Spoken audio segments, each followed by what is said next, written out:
Hello students, IB technical classes के अंदर आप सबका स्वागत है। लास्ट वीडियो के अंदर, लास्ट लेक्चर के अंदर हम लोग बात किया था डिफरेंट सिस्टम ऑफ ट्रैक्शन, यानी ट्रैक्शन हमारा कितने प्रकार का हो सकता है, वो क्या क्या मेथड है। यानी डीजल से चलने वाला हम लोग ट्रैक्शन सिस्टम की बात किया था, पेट्रोल से चलने वाले के बाद डीजल इलेक्ट्रिक लोकोमोटिव की बात किया था, उसके बाद स्टीम इंजन की बात किया था। तो डिफरेंट सिस्टम की बात किया था जिसके अंदर हमारा डिफरेंट ट्रैक्शन हो सकता था अलग अलग मेथड यूज़ करके। उसमें से एक हम लोग इलेक्ट्रिक ट्रैक्शन की भी बात किया था सारे डिफरेंट मेथड में से। तो अब हम लोग पिछले जितने मेथड थे उन सारे को छोड़कर अब हम लोग केवल और केवल किसकी बात करेंगे, इलेक्ट्रिक ट्रैक्शन की बात करेंगे। यानी सिर्फ इलेक्ट्रिसिटी से चलने वाला जो हमारा ड्राइव है उस ड्राइव की बात हम लोग करेंगे। ठीक है, तो वो डिफरेंट हो सकता है। यानी आपका एसी से आप इलेक्ट्रिक के अंदर भी हम लोग फर्दर क्लासीफाई करेंगे। यानी हायर वोल्टेज पर कोई चलेगा, कोई लोअर वोल्टेज पर चलेगा, कोई आपका डीसी से चलेगा, कोई आपका एसी से चलेगा, किसी की फ्रीक्वेंसी की वैल्यू कम होगी, किसी की ज़्यादा होगी। तो हम लोग इलेक्ट्रिक ट्रैक्शन को भी फर्दर सब क्लासीफाई करेंगे आज की क्लास में। तो आज का बहुत आपका क्लास जो इम्पॉर्टेंट है, इसलिए ध्यान से समझिएगा, क्योंकि इसी आधार पर अब आगे का जितना भी ट्रैक्शन सिस्टम है इसके बाद ही आपको समझ में आएगा। उससे पहले एक छोटा सा डाउट आपका क्लियर कर देते हैं। किसी स्टूडेंट हमसे पूछा था कि आपका डीजल इलेक्ट्रिक लोकोमोटिव ये सेल्फ कंटेंट सिस्टम के अंदर आ रहा है या आपका डिस्ट्रीब्यूशन नेटवर्क से चलने वाला व्हीकल्स के अंदर सिस्टम के अंदर आ रहा है। चूंकि हमने दो सिस्टम की बात किया था, एक तो होता है हमारा सेल्फ कंटेंट सिस्टम और दूसरा आपका होता है ऐसा सिस्टम या ऐसा व्हीकल्स जो डिस्ट्रीब्यूशन नेटवर्क से सप्लाई लेकर चलता है। तो आप हमारा आंसर दीजिए या मन में आप सोचिए कि हमारा जो डीजल इलेक्ट्रिक लोकोमोटिव है वो सेल्फ कंटेन व्हीकल्स के अंदर आएगा या डिस्ट्रीब्यूशन नेटवर्क से चलने वाला व्हीकल्स के अंदर आएगा। अगर आपका उत्तर मन में आ रहा है कि सेल्फ कंटेन है तो आपका उत्तर सही है। अगर आप ये सोच रहे हैं कि चूंकि ये डीजल इलेक्ट्रिक है यानी इलेक्ट्रिसिटी की बात हो गई तो डिस्ट्रीब्यूशन नेटवर्क से ये चलेगा, तो ये उत्तर आपका गलत होगा। क्यों हो जाएगा, समझिए ध्यान से। सेल्फ कंटेन के अंदर हमने बात किया था ऐसे व्हीकल्स का जिसके अंदर क्या हो, उसका खुद का सारा व्यवस्था हो, यानी बाहर से कोई सप्लाई नहीं।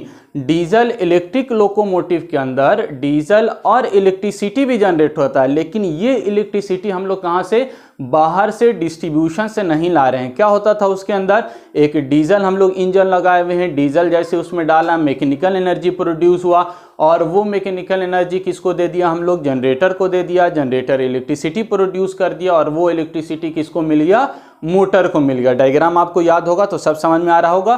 तो ये सारा जो व्यवस्था हो रहा है यानी डीजल से मैकेनिकल बदलना, मैकेनिकल से इलेक्ट्रिसिटी बदलना, इलेक्ट्रिसिटी आपका मोटर को जाना, ये सब व्हीकल्स के अंदर ही हो रहा है। ठीक है, यानी अगर ट्रेन है तो ट्रेन के अंदर ही हो रहा है, बाहर से इसका कोई कनेक्शन संबंध नहीं है।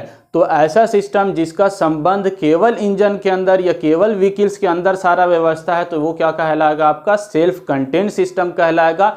इवन इसके अंदर इलेक्ट्रिसिटी प्रोड्यूस हो रहा है और इलेक्ट्रिसिटी से ये चल रहा है इसका मोटर, लेकिन ये इलेक्ट्रिसिटी हम डिस्ट्रीब्यूशन से नहीं ला रहे हैं, इसीलिए ये हमको डिस्ट्रीब्यूशन से चलने वाला या डिस्ट्रीब्यूशन नेटवर्क का यूज़ करने वाला सिस्टम नहीं कहलाएगा। ये सेल्फ कंटेंट सिस्टम कहलाएगा क्योंकि इसके अंदर सारा व्यवस्था खुद का है। ठीक है, क्लियर हो गया होगा मेरे हिसाब से।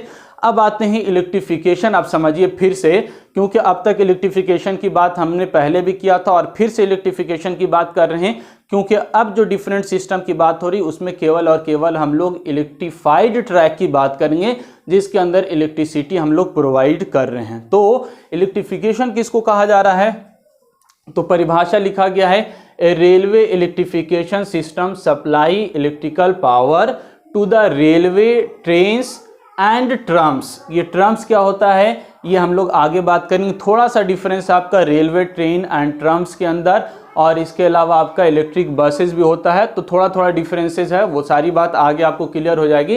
तो अभी समझिए, the railway electrification system supply electrical power to the railway trains without local fuel supply. अब ध्यान से समझिए, लोकल फ्यूल सप्लाई कहने का मतलब उसके अंदर खुद यानी वहां पर व्हीकल्स के अंदर कोई लोकल सप्लाई यानी लोकल डीजल या पेट्रोल या इलेक्ट्रिसिटी जनरेट करने का कोई व्यवस्था उस इंजन के अंदर, उस व्हीकल्स के अंदर, उस गाड़ी और पहिया के अंदर, गाड़ी के अंदर व्यवस्था नहीं है। लोकल कुछ भी उसके पास नहीं। सब कहां से है, जनरेटिंग स्टेशन से सप्लाई आ रही होगी, जनरेटिंग स्टेशन से सब स्टेशन आ रहा होगा, वहाँ पर वोल्टेज को स्टेप डाउन कर रहे होंगे और स्टेप डाउन करने के बाद हम लोग डिस्ट्रीब्यूशन नेटवर्क रेलवे पटरी के ऊपर बिछा रहे होंगे। तो ये सारा सिस्टम क्या है आपका कहीं दूसरे जगह से आ रहा है। तो ऐसा सिस्टम या ऐसा इलेक्ट्रिफिकेशन, ऐसा इलेक्ट्रिकल सप्लाई जो किसी दूसरे जगह से आ रहा है और आने के बाद इलेक्ट्रिसिटी प्रोवाइड कर रहे हैं रेलवे को, तो वो क्या कहलाएगा आपका इलेक्ट्रिफिकेशन ऑफ रेलवे सिस्टम कहलाएगा। समझिए फिर से, railway electrification system supply electrical power to the railway trains without local fuel supply, यानी लोकल इसके पास वहां पर कुछ नहीं है, जनरेटिंग स्टेशन से सप्लाई यहां तक आ रहा है। Without local supply electricity is generated in generating station and transmit to the railway network and distribute to the trains और रेल्स। आ रहा समझ में, यानी इलेक्ट्रिफिकेशन का मतलब लोकल में उस जगह पर कुछ भी व्यवस्था नहीं है, सारा व्यवस्था कहाँ है, जैसे हमारा पावर सिस्टम के अंदर होता था, जनरेटिंग स्टेशन के अंदर पावर इलेक्ट्रिकल पावर जनरेट हो रहा है, वहाँ से इलेक्ट्रिकल जनरेशन करने के बाद ट्रांसमिशन माध्यम से हमारा रेलवे ट्रैक के बगल तक आ जा रहा है, फिर वहाँ पर सब स्टेशन बना होता है जिसको हम लोग ट्रैक्शन सब स्टेशन कहते हैं। आगे उसके बारे में भी हम लोग बात करेंगे। तो वहाँ पर वोल्टेज को स्टेप डाउन कर देंगे और वहाँ से फिर हम लोग डिस्ट्रीब्यूशन यानी रेल पटरी के ऊपर पूरा तार बिछा देंगे, जगह जगह पोल लगा होगा और वहाँ पर आपका इलेक्ट्रिकल कंडक्टर बिछा हुआ होगा और उसके माध्यम से सप्लाई जाएगा। फिर आपका रेल यानी पटरी ट्रेन जो है इंजन के ऊपर एक इस तरह का करंट कलेक्टिंग इक्विपमेंट होता है जिसको हम लोग पेंटोग्राफ कहते हैं। वहाँ से वो आपका तार से वो करंट को कलेक्ट करेगा और कलेक्ट करके इंजन के अंदर देगा और वहाँ पर आपका ट्रांसफार्मर मोटर ये सारा व्यवस्था लगा हुआ होगा। तो कुल मिलाकर कहने का अर्थ है कि रेल के अंदर आपका कोई भी इलेक्ट्रिसिटी जनरेट करने का व्यवस्था या इलेक्ट्रिकल सप्लाई या और अदर सप्लाई नहीं है, बल्कि ये दूसरे जगह पर हो रहा है और वहाँ से हम लोग रेल के अंदर तक सप्लाई ला रहे हैं। तो ये पूरा जो आपका सिस्टम है, ये सिस्टम क्या कहलाएगा आपका इलेक्ट्रिफिकेशन कहलाएगा। यानी इलेक्ट्रिफिकेशन का मतलब आपका इंजन तक, लोकोमोटिव तक सप्लाई लाने का जो व्यवस्था किया जा रहा है, इंतजाम किया जा रहा है, अरेंजमेंट किया जा रहा है, उसी व्यवस्था को हम लोग इलेक्ट्रिफिकेशन कहेंगे। यानी पूरे ट्रैक को इलेक्ट्रीफाइड करना है, मतलब जनरेटिंग स्टेशन से सप्लाई लाकर पूरे डिस्ट्रीब्यूशन नेटवर्क यानी रेलवे के पटरी के ऊपर तार बिछाना, पोल लगाना और वहाँ से इंजन तक पहुँचाना, ये पूरा सिस्टम आपका इलेक्ट्रिफिकेशन सिस्टम कहलाएगा। आ रहा समझ में? तो इलेक्ट्रिफिकेशन का मतलब लोकल के अंदर, इंजन के अंदर कोई भी व्यवस्था नहीं है, लेकिन बाहर से सप्लाई लाकर हम लोग पूरा व्यवस्था कर रहे हैं, तो ये सिस्टम इलेक्ट्रिफिकेशन कहलाएगा। अब आइए इसके आगे समझते हैं। इलेक्ट्रिफिकेशन के बाद सिस्टम ऑफ ट्रैक इलेक्ट्रिफिकेशन, यानी ट्रैक को आप इलेक्ट्रीफाइड कर रहे हैं, इलेक्ट्रिकल सप्लाई दे रहे हैं, तो वो कितने प्रकार का हो सकता है? डिफरेंट प्रकार। ऐसा थोड़ी है कि हमारे पास इलेक्ट्रिसिटी एक ही प्रकार है। इलेक्ट्रिसिटी के अंदर भी आपका एसी डीसी, एसी भी हो सकता है, डीसी भी हो सकता है। एसी के अंदर भी आपने ट्रांसमिशन में पढ़ा होगा, डिफरेंट टाइप का एसी हो सकता है। आपका एसी में सिंगल फेज भी होता है, 3 फेज भी होता है, 3 फेज 4 वायर भी होता है। तो डिफरेंट सिस्टम हो सकता है। इसी प्रकार डीसी के अंदर भी डिफरेंट सिस्टम हो सकता है। और इसके अलावा एसी है तो फ्रीक्वेंसी हाई पर भी हम कर सकते हैं, लो पर भी कर सकते हैं। इस प्रकार यानी इलेक्ट्रिसिटी को, इलेक्ट्रिकल सप्लाई को, इलेक्ट्रिफिकेशन को भी हम फर्दर सब कैटेगराइज करेंगे, बांटेंगे, क्योंकि हमारा ट्रैक सिस्टम यानी जैसे जैसे आपका फ्यूचर में बढ़ते गए, एडवांस होता गया रेलवे, पहले कुछ और था, फिर थोड़ा थोड़ा मॉडिफिकेशन, आवश्यकता के अनुसार मॉडिफिकेशन किया गया और उसके अनुसार डिफरेंट इलेक्ट्रिफिकेशन हो गया, डिफरेंट सिस्टम हो गया। तो वो सिस्टम क्या क्या है और अब हम लोग कौन सा सिस्टम यूज़ कर रहे हैं, वो सारी बात करने जा रहे हैं। तो अब एक एक सिस्टम को समझते हैं हम लोग। तो पहला सिस्टम देखिए डीसी सिस्टम है, ठीक है, बहुत पुराना सिस्टम था यह डीसी सिस्टम। इस डीसी सिस्टम के अंदर सबसे पहली बात क्या है कि इसका जो वोल्टेज रेटिंग था 600 वोल्ट टू 700 वोल्ट डीसी, ठीक है। चूंकि डीसी के अंदर ही बात करें तो 600 से लेकर 700 वोल्ट डीसी इसके अंदर यूज करते थे फॉर ट्रमवे एंड सब अर्बन सर्विस, ठीक है। ट्रमवे कहने का मतलब आप देखिएगा कोलकाता हावड़ा के अंदर बहुत छोटे रेटिंग की जो ट्रेन होती थी उसको हम लोग ट्रमवे कहते थे। जो डीसी से, आप डायरेक्ट बोल सकते हैं, जो डीसी से चलने वाला इंजन होता था उसको हम लोग ट्रमवे कहते थे। ये ट्रमवे छोटा सा रेल होता था जो आपका लोअर वोल्टेज यानी 600 से 700 वोल्ट डीसी पर चलता था। इसके अलावा और एक इंपॉर्टेंट चीज़ क्या है, सब अर्बन सर्विस के लिए। सब अर्बन कहने का मतलब 3 तरह का आपका सर्विसेज होगा। एक तो मेन लाइन सर्विस होगा जो बहुत यानी हज़ारों किलोमीटर चल सकता है, कहीं भी जा सकता है किसी रूट पर। दूसरा सब अर्बन सर्विस यानी आपका शहर है लेकिन थोड़ा लेंथ इसका डिस्टेंस ज़्यादा होगा। और एक अर्बन सर्विसेज होता है। अर्बन मतलब हायर, आपका जो बहुत डेवलप सिटी है, छोटे छोटे दूर पर देखिएगा बहुत लोकल ट्रेन चल रहा, बहुत नज़दीक नज़दीक स्टॉपेज है, तो वो क्या कहलाएगा, अर्बन सर्विस, शहरी। ठीक है, तो आपका मेन लाइन होता है, एक सब अर्बन होता है और एक अर्बन होता है। अर्बन मतलब शहर, और रूरल एरिया अगर होगा तो देहात कहेंगे उसको हम लोग। लेकिन यहाँ पर 3 कैटेगरी है। मेन लाइन में आपका अर्बन, सब अर्बन या आपका रूरल, सब हर रूट पे आपका वो ट्रेन चलेगा, तो वो मेन लाइन ट्रेन कहलाएगा, मेन रेल सिस्टम। अर्बन मतलब सब अर्बन मतलब शहर भी है, थोड़ा कहीं कहीं भी बीच में गाँव भी उसको मिल सकता है, तो सब अर्बन। और अर्बन मतलब बहुत नज़दीक नज़दीक स्टेशन है और बहुत लोकल एरिया के लिए ट्रेन चल रहा। तो ये वाला किसके लिए यूज़ होता था, सब अर्बन सर्विसेज के लिए।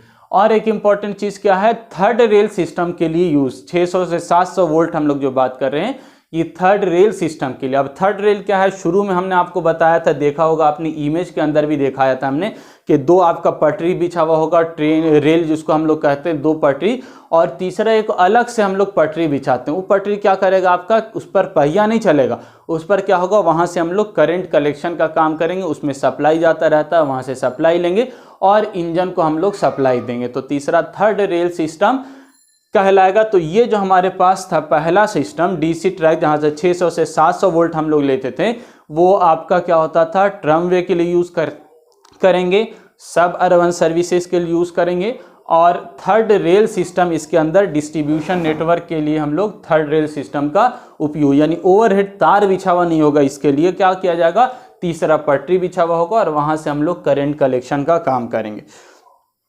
दूसरा जो है इसके अंदर अब इसी का मॉडिफिकेशन डीसी का ही कितना है, दूसरा मॉडिफिकेशन क्या किया गया, 1500 वोल्ट से लेकर 3000 वोल्ट तक यूज़ किया गया, यूज़ फॉर मेन लाइन। ठीक है, अब ये तो केवल सब अर्बन, लेकिन ट्रेन खाली अर्बन सब अर्बन में थोड़ी चलेगा, आपका गांव देहात में भी चलेगा, मेन लाइन लंबा लंबा भी चलाना। तो उसके लिए क्या किया गया, डीसी सिस्टम का ही एडवांस वर्जन लाया गया और उसमें वोल्टेज कितना रखा गया, 1500 से 3000 वोल्ट रखा गया, यूज फॉर मेन लाइन। इसके अलावा क्या बात हुआ, इसके अंदर OH लाइन यानी ओवरहेड लाइन, इसमें कहाँ बात हो रहा था, थर्ड रेल, यानी पटरी बिछा रहे थे वहीं से करंट कलेक्शन।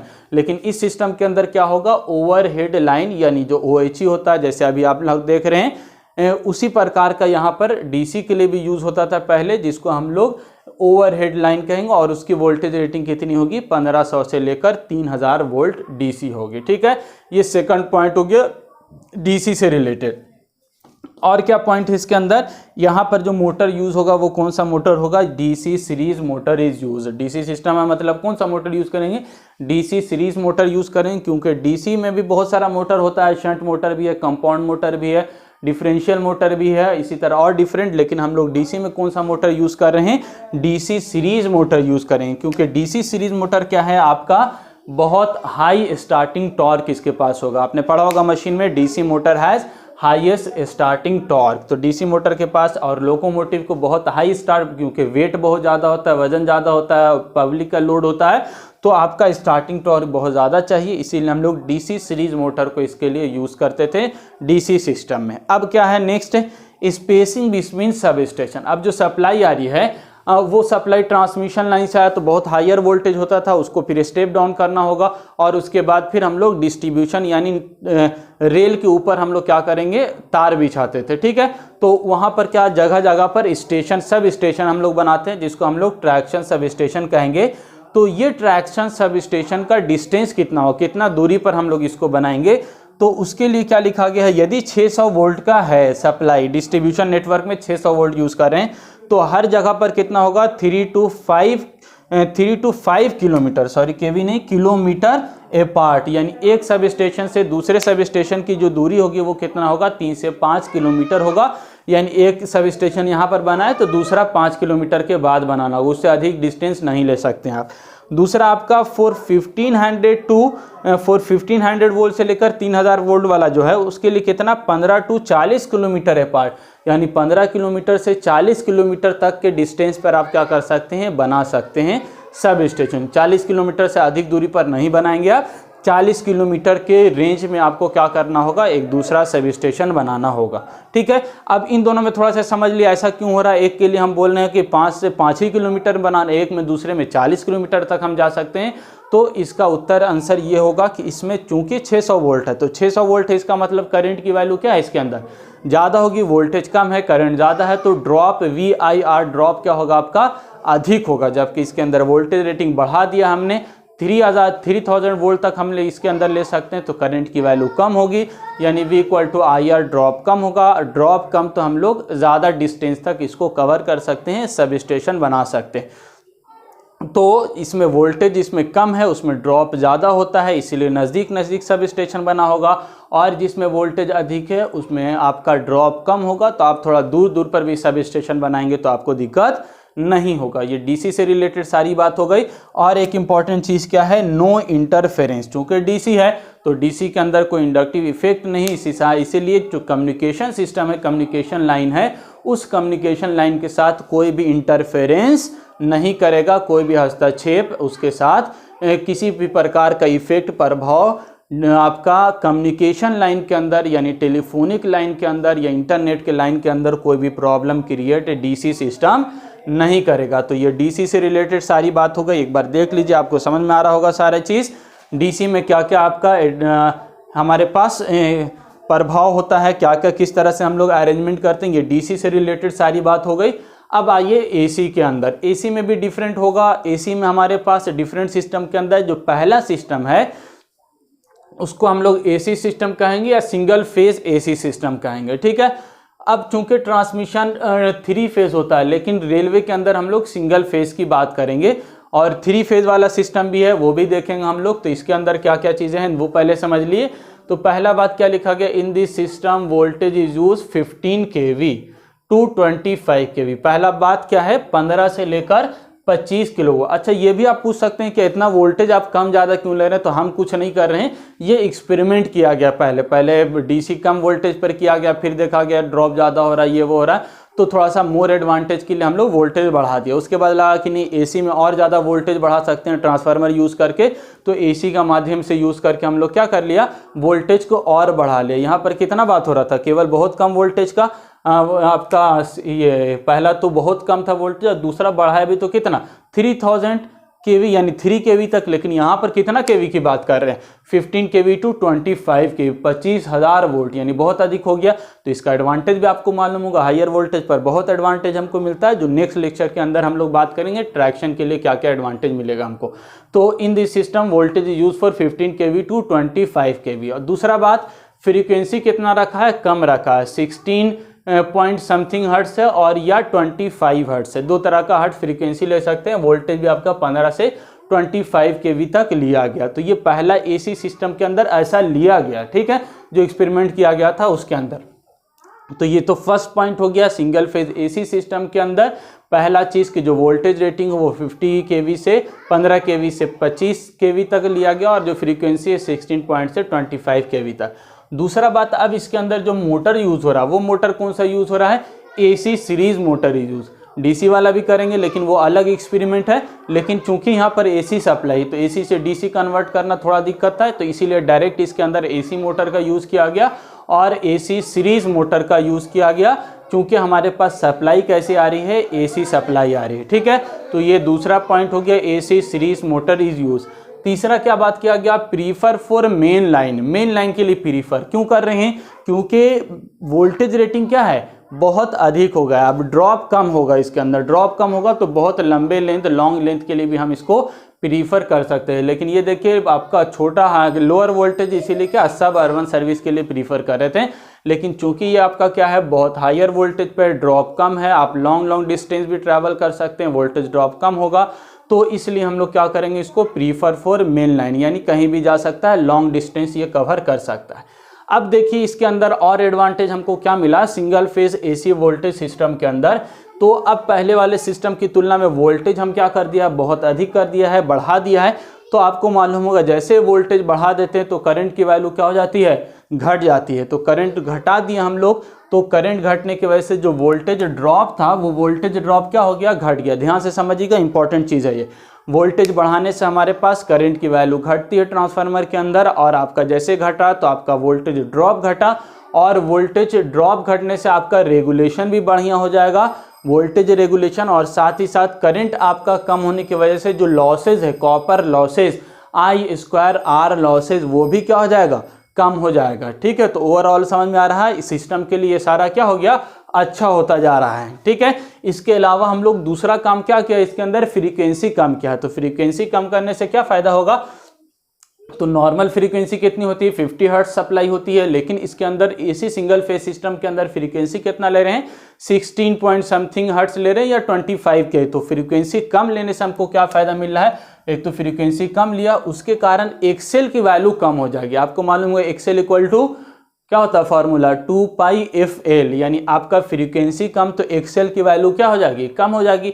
और एक्सेल कम हुआ इसका मतलब क्या हुआ, अपोजिशन ड्यू टू इंडक्टेंस क्या हो जाएगा, कम हो जाएगा। इंडक्टिव रिएक्टेंस की वैल्यू सिस्टम के अंदर यानी एसी जो डिस्ट्रीब्यूशन नेटवर्क है उसके अंदर एक्सेल की वैल्यू क्या हो जाएगी, कम हो जाएगी, इंडक्टिव रिएक्टेंस घट जाएगा। और जैसे ही इंडक्टिव रिएक्टेंस घटा तो फिर आपका I इंटू एक्सेल यानी voltage drop due to inductive reactance क्या हो जाएगा, घट जाएगा। ध्यान से देखिए, इंपॉर्टेंट चीज है सारा, I एक्सेल की वैल्यू क्या हो जाएगी, घट जाएगी, लो हो जाएगी। और जैसे ही I एक्सेल की वैल्यू पुअर होगा तो आपका वोल्टेज रेगुलेशन क्या मिलेगा, बेटर मिलेगा, यानी वोल्टेज ड्रॉप क्या होगा, कम हो जाएगा। और वोल्टेज ड्रॉप कम तो ओवरऑल आप कह सकते हैं वोल्टेज बढ़ाने से और फ्रीक्वेंसी घटाने से आपका क्या हो गया, सिस्टम के अंदर इफिशियंसी अब आपको क्या हो गई, बेटर इफिशियंसी मिल गया। जितना डिफरेंट सिस्टम की बात किया था उसमें इफिशियंसी हमको अब क्या मिल जाएगा, बेटर मिल जाएगा, क्योंकि इसके अंदर हमने वोल्टेज भी बढ़ा दिया है और साथ ही साथ फ्रीक्वेंसी भी बढ़ा दी है। और दो एडवांटेज मिल गया, वोल्टेज बढ़ाने से करंट की वैल्यू घटी, ड्रॉप घटा यानी कॉपर लॉसेज घटा, साथ ही साथ फ्रीक्वेंसी कम करने से इंडक्टिव रिएक्टेंस घटा यानी I इंटू एक्सेल ड्रॉप घटा, जिसकी वजह से ओवरऑल इफिशियंसी हमारी बढ़ गई। ये तो बात हो गया आपका एसी सिस्टम के अंदर। अब अच्छा ड्रॉप कम है तो इसमें डिस्टेंस बिटवीन सब स्टेशन या ट्रैक्शन सब स्टेशन भी आप इसको कहेंगे, TSS। ठीक है, तो TSS के अंदर आपका क्या हो गया, अब चूंकि वोल्टेज काफ़ी हाई हो गई है इसीलिए ड्रॉप बहुत कम होगा, इसीलिए अब दो सब स्टेशन के बीच का आपका डिफरेंस जो होगा वो काफ़ी ज़्यादा आप रख सकते हैं। और उसकी वैल्यू कितना होगा, 50 से लेकर 80 किलोमीटर, यानी एक सब स्टेशन 50 किलोमीटर यहाँ पर है तो दूसरा सब स्टेशन हम 50 किलोमीटर दूर बनाएंगे तब भी हमको कोई दिक्कत नहीं होगा। लेकिन यहाँ पर देखिए कितना, एक है तो दूसरा 5 किलोमीटर के बाद बनाना है, क्योंकि क्या है ड्रॉप बहुत ज़्यादा है इसके अंदर। लेकिन यहाँ पर हम क्या, एक सब स्टेशन यहाँ पर बना रहे हैं तो दूसरा 50 किलोमीटर बाद बनाएंगे, हमको कोई दिक्कत नहीं होगा। और सब स्टेशन जितना दूरी पर बनेगा उतना क्या होगा, कॉस्ट आपका बचेगा, पैसा आप जगह जगह पर हर 1 किलोमीटर पर बना दिएगा तो सब स्टेशन का कॉस्ट क्या हो जाएगा, बढ़ जाएगा, सिस्टम अनइकोनॉमिकल हो जाएगा। तो डिस्टेंस जितना दूरी हमारा है उतना बढ़िया कहलाएगा, क्योंकि हम लोग दूर पर सब स्टेशन बनाएंगे तो कॉस्ट हमको कम लगेगा। ये दूसरा सिस्टम से रिलेटेड सारी बात हो गई। तीसरे सिस्टम के अंदर क्या कहा जा रहा है, 3 फेज एसी सिस्टम, और थोड़ा सा मॉडिफिकेशन किया गया इसके अंदर।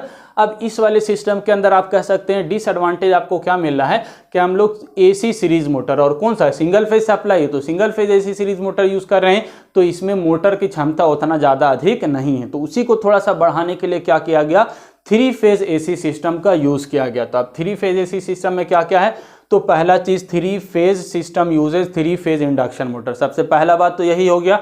उसमें सिंगल फेज यूज कर रहे थे, इसमें 3 फेज इंडक्शन मोटर। तो आपको मालूम होगा इंडक्शन मोटर सिंगल फेज की तुलना में 3 फेज इंडक्शन मोटर ज़्यादा पावरफुल होगा, ज़्यादा टॉर्क होगा, ज़्यादा एनर्जेटिक होगा, रोबस्ट होगा, मजबूत होगा। तो 3 फेज इंडक्शन मोटर इसमें यूज किया गया and it is rated eight 3.3 kV and 60.7 hertz. ये मोटर की रेटिंग किया गया, यानी जो मोटर है वो 3.3 kV सप्लाई इसको देंगे और 16.7 हर्ट्ज पर वो रन करेगा, चलेगा। अब इसके अलावा क्या बात कहा गया, the high voltage distribution system, यानी वोल्टेज जो ये है 3 ये आपका इसका डिस्ट्रीब्यूशन सिस्टम का वोल्टेज नहीं है, वोल्टेज क्या है हायर वोल्टेज, यानी 25 kV है तो वोल्टेज उतना ही रखे हुए हैं, 25 kV हायर वोल्टेज की बात कर रहा है। तो high voltage distribution system at 50 hertz supply is converted to this electric motor rating, यानी जो हायर वोल्टेज पर था उस मोटर को हम लोग क्या करें, हाई वोल्टेज को लोअर पर कम कर दे रहे, यानी 3.3 kV पर कम कर देंगे और जो फ्रीक्वेंसी की वैल्यू 50 हर्ट्ज आपका स्टैंडर्ड फ्रीक्वेंसी था उसको कितना में कन्वर्ट कर देंगे 16.7 में, क्योंकि मोटर की रेटिंग इतना हम लोग रखे हुए हैं। तो ये तो बात हो गया जो हाई वोल्टेज था और डिस्ट्रीब्यूशन सिस्टम के अंदर, और जो फ्रीक्वेंसी थी 50 हर्ट्ज उसको हम लोग क्या कर देंगे converted to this electric motor rating, यानी जो मोटर की रेटिंग उसमें कन्वर्ट करेंगे। और उसके लिए आपको क्या होगा, वोल्टेज स्टेप डाउन करना तो ट्रांसफार्मर, और फ्रीक्वेंसी कन्वर्ट करना तो फ्रीक्वेंसी कन्वर्टर का यूज़ करके हम लोग क्या करेंगे वोल्टेज और फ्रीक्वेंसी को कम कर लेंगे, और उससे आपको एडवांटेज मिल जाएगा फ्रीक्वेंसी से, वो आपको मालूम हो गया होगा ऊपर में। नेक्स्ट, इट हैज़ 2 ओवर, अच्छा सप्लाई जो सिस्टम हम लोग दे रहे हैं उसमें कंडक्टर किस तरह से यूज़ कर रहे हैं उसको समझिए। यहाँ पर it has 2 overhead conductor and 1/3 rail forming third phase. अब ध्यान से समझिए चीज़, अब क्या हो रहा है आपका 2 फेज जो सिस्टम था, 2 फेज के अंदर आपका 2 ओवरहेड वायर, यानी ये आपका जो कंडक्टर मान के चलिए इस तरह से रेल गया हुआ है, तो आपका ये आपका एक फेज और इसी तरह एक और यहाँ पर लगा होगा पेंटोग्राफ, ये 2 फेज आपका यानी आर और वाई कहाँ गया हुआ है ऊपर में गया हुआ, और तीसरा फेज इसको कहाँ से मिलेगा, एक 2 पटरी होता है इसका 2 पटरी, और तीसरा पटरी ये वाला, तो आर वाई, और तीसरा ये क्या करेगा बी की तरह काम करेगा। तो आपका 3 फेज कंप्लीट हो जाएगा, एक 2 ऊपर में रहेगा आर फेज और वाई फेज, और तीसरा जो फेज होगा वो नीचे रहेगा बी फेज, और जो बी फेज है उसको हम लोग क्या कहेंगे थर्ड रेल सिस्टम, यानी 2 पटरी तो रहेगा जिस पर ट्रेन चलेगा, और तीसरा आपका पटरी एक और बिछा हुआ होगा जो आपका बी फेज की तरह काम करेगा, और वहाँ से भी करंट कलेक्शन का काम होगा। तो तीनों मिलाकर आपका पूरा सिस्टम यानी 3 फेज सिस्टम कंप्लीट होगा, और 3 फेज सिस्टम लेके हम लोग इंडक्शन मोटर को देंगे, 3 फेज इंडक्शन मोटर को। आ रहा समझ में? तो 3 फेज सिस्टम के अंदर 2 फेज और एक आपका तीसरा फेज आपका नीचे बिछा हुआ होगा। अच्छा, ये भी आप कर सकते हैं कि तीनों ऊपर क्यों नहीं बिछाया, तो तीनों ऊपर बिछाने से दिक्कत क्या होगा, ध्यान से याद रख लीजिएगा ये बात कि तीनों ऊपर बिछाने से क्या होगा, आपका सिस्टम बहुत ज़्यादा कॉम्प्लेक्स हो जाएगा, यानी आर वाई और बी तीनों बिछाइएगा, तीनों से करंट कलेक्शन करना है, तो एक तो शॉर्ट सर्किट का पॉसिबिलिटी क्या हो जाएगा, बढ़ जाएगा, मेंटेनेंस आपका बहुत ज़्यादा डिफिकल्ट हो जाएगा, इसके अलावा आपका कॉस्ट बढ़ जाएगा, तीनों फेज ऊपर बढ़ाइएगा, और सिस्टम ओवरऑल बहुत ज़्यादा कॉम्प्लेक्स हो जाएगा, कॉम्प्लिकेटेड हो जाएगा। इसीलिए 2 ही फेज को ऊपर रखते हैं और तीसरा फेज को हम लोग नीचे बिछाते हैं इस वाले सिस्टम 3 फेज सिस्टम के अंदर। ठीक है, तो तीसरा बात क्या लिखा गया, it has 2 overhead conductor and 1/3 rail forming third phase, यानी तीसरा फेज कहाँ पर है, थर्ड रेल के माध्यम से तीसरा फेज हम लोग कंप्लीट करेंगे। इसके अलावा क्या लिखा गया, it is suitable where the power requirement is high. याद रखिएगा कहाँ पर इसको यूज़ करें, क्योंकि आप देख रहे हैं कॉम्प्लेक्सिटी बढ़ गया, फिर भी इसके अंदर 2 फेज ऊपर बिछा रहे, तीसरा तो बढ़ गया, तो वहाँ पर हर जगह पे इसका यूज़ नहीं होगा जहाँ पर पावर डिमांड ज़्यादा है, यानी हमको हेवी मोटर या हेवी व्हीकल्स की ज़रूरत है, यानी ट्रेन के अंदर बहुत हायर कैपेसिटी चाहिए, तो उसके लिए हम लोग क्या करेंगे, ये वाला सिस्टम यानी 3 फेज इंडक्शन मोटर लगाकर 3 फेज सप्लाई सिस्टम का व्यवस्था करेंगे। तो इसीलिए लिखा गया it is suitable where the power requirement is high. ठीक है, पावर की आवश्यकता जहाँ पर ज़्यादा होगा वहाँ पर इस प्रकार का व्यवस्था करेंगे हम लोग। दूसरा क्या लिखा गया है, regeneration on large scale is possible. कहाँ पर, जहाँ पर इस प्रकार का जो व्यवस्था होगा हम लोग वहाँ पर करेंगे जहाँ पर रीजनरेशन हमारा आसानी से हो सके। रीजनरेशन क्या है ये भी समझ लीजिए। रीजनरेशन का क्या मानने का मतलब, आपका ट्रेन ऊपर से नीचे जा रहा है, ठीक है, इसीलिए इसके अंदर लिखा गया है पॉसिबल वेयर हिली एरिया के अंदर। हिली एरिया कहने का मतलब जहाँ पर आपका चढ़ाव, ऊपर चढ़ रहे हैं तो आपका क्या है, आपका पावर ज़्यादा चाहिए, तो पावर ज़्यादा चाहिए तो आपको क्या चाहिए, 3 फेज इंडक्शन मोटर की आवश्यकता पड़ जाएगी वहाँ पर। तो उसके लिए हम लोग वहाँ पर ये वाला सिस्टम यूज़ करें। उसके ऊपर चढ़ गया तो अब ढलाव आएगा, नीचे भी जाएगा हिल एरिया के अंदर, तो जहाँ पर ढलाव आ रहा है तो वहाँ पर हम लोग क्या करेंगे, इसकी सहायता से रीजनरेशन का प्रोसेस, यानी जो अब तक आपका मोटर की तरह काम कर रहा था 3 फेज मोटर, जब ऊपर से नीचे ढलाव की तरफ आएगा तो उसको क्या करेंगे हम, 3 फेज जनरेटर की तरह काम आ जाएगा वो, और उससे जो पावर जनरेशन का काम होगा उसको हम लोग जनरेट करके मोटर में उसको जनरेट करके हम लोग बैटरी में स्टोर कर लेंगे कन्वर्ट करने के बाद, और वो आपका बैटरी के अंदर एक तरह से सप्लाई स्टोरेज हो जाएगा जो बल्ब पंखा चलाने के काम में आएगा। तो दो काम यहाँ पर आ गया 3 फेज सिस्टम का। ये वाला सिस्टम को हम लोग वहाँ पर यूज़ करेंगे जहाँ पर हिली एरिया है, यानी जहाँ पर चढ़ाव ज़्यादा है, मोटर को ज़्यादा पावर चाहिए। दूसरा जहाँ पर रीजनरेशन पॉसिबल है, यानी जहाँ पर ढलाव हो और वहाँ पर मोटर की सहायता से हम लोग मोटर की सहायता से बिजली उत्पन्न करके हम लोग स्टोर कर सकें। ठीक है, तो ये दूसरी बात होगी। तीसरा, इसके अंदर इंडक्शन मोटर यूज़ कर रहे हैं तो उसका अपना एडवांटेज है इंडक्शन मोटर का, यानी इंडक्शन मोटर आप यूज़ करेंगे तो उसका कंस्ट्रक्शन बहुत ज़्यादा रोबस्ट होता है, मजबूत होता है, और उसका संरचना में बहुत ज़्यादा कॉम्प्लेक्सिटी नहीं होता है। इसके अलावा आपका उसका स्टार्टिंग टॉर्क अधिक होता है। तो इस तरह का उसका बहुत सारा आपको 3 फेज इंडक्शन मोटर का एडवांटेज मिलता है, जिसके कारण हम लोग इस सिस्टम को आप कह सकते हैं कि प्रीफर यूज़ करेंगे। लेकिन ओवरऑल लास्ट के अंदर ये बात लिखा कि आपको नहीं दिख रहा तो भी हम बता दें, ओवरऑल लास्ट में कंक्लूजन यही है इसका कि 3 फेज जो इंडक्शन सिस्टम है, ये वाला सिस्टम, ये आपको पता चल रहा होगा कि बहुत ज़्यादा कॉम्प्लेक्स हो गया है। 2 ऊपर 1 नीचे बिछाना, तो आपका कॉस्ट क्या हो गया है, बहुत ज़्यादा बढ़ जाएगा। 2-2 बार ऊपर पूरा बिछाना है, तीसरा थर्ड रेल बिछाना है, तो 3 इसके कॉम्प्लेक्सिटी बढ़ने के कारण मेंटेनेंस कॉस्ट भी इसका बढ़ जाएगा। इसीलिए ये वाला सिस्टम हम लोग प्रैक्टिकली अडॉप्ट नहीं करते। एक तरह का एक्सपेरिमेंट किया गया था, लेकिन प्रैक्टिकली इसको आप यूटिलाइज नहीं किया जाता है, क्योंकि ये सिस्टम बहुत ज़्यादा, इसका इनिशियल कॉस्ट भी ज़्यादा है, कॉम्प्लेक्सिटी भी ज़्यादा है और मेंटेनेंस कॉस्ट भी ज़्यादा होगा। तो इसीलिए ये वाला सिस्टम हम लोग प्रीफर नहीं करते हैं। सारा एक्सपेरिमेंट किया गया है, कुछ अभी भी कहीं कहीं चल रहा है जैसे डीसी वाला, लेकिन 3 वे सिस्टम अभी यूज़ नहीं हो रहा है क्योंकि इसके अंदर बहुत ज़्यादा इनिशियल कॉस्ट लगता है। तो आई होप ये सारी चीज़ आपको समझ में आ रही होगी। इसके अलावा आगे वाला भी 2 आपको बताते हैं हम, जिसके अंदर हम लोग अभी जो यूज़ कर रहे हैं वो वाले सिस्टम की बात करेंगे।